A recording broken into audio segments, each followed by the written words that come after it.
My name is John Packer, and I'm a professor of international conflict resolution in the Faculty of Law at the University of Ottawa. And I'm a contributor to the Accord Series issue number 29 on pioneering peace pathways, in which I've co-authored a chapter on self-determination and peace processes. I'm addressing you today wearing my poppy in remembrance on November 11th, Remembrance Day, which honors those who lost their lives in the First World War over a century ago, which was to be the war to end all wars. We know that did not happen. Today there are conflicts throughout the world, many of which involve situations where contesting groups make claims regarding self-determination, which is not only a basis of a claim, but is also in international law a right for peoples. We know that these kind of situations are recurrent in the world and manifest themselves in different ways, whether they are groups claiming independence or secession, or whether they are groups claiming more self-governance or control over their destiny to be masters in their own homes.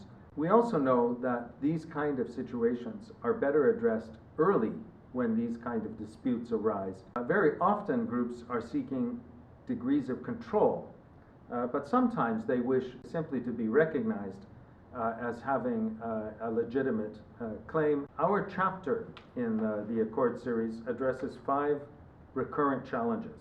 The first recurrent challenge is that of the fear that is associated with claims of self-determination, and specifically the fear, often on the part of the majority or on state authorities, that a self-determination claim is for secession or will lead to secession. The second recurrent challenge is the difference between the claims themselves, the concerns that are expressed, and the assertion of rights. The third recurrent challenge is with regard to problems in terminology that's used. The very assertion of self-determination causes some parties to react, especially if they understand it as synonymous with secession or independence. Fourth recurrent challenge is with regard to the lack of effective representation and meaningful inclusion in dialogue processes.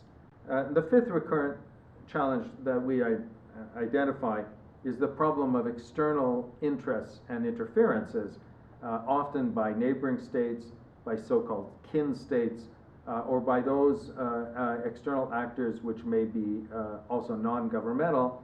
In all 5 of these, we believe that it is better for parties to be knowledgeable, to be able to perform careful analyses, and to be skilled in the use of the terms, the norms, and therefore to be able to lead a rational and calm debate and discussion in addressing the issues. We also note that there is a need for more effective recourses and mechanisms that can facilitate addressing these situations at an early stage, and that these would contribute to pathways to peace.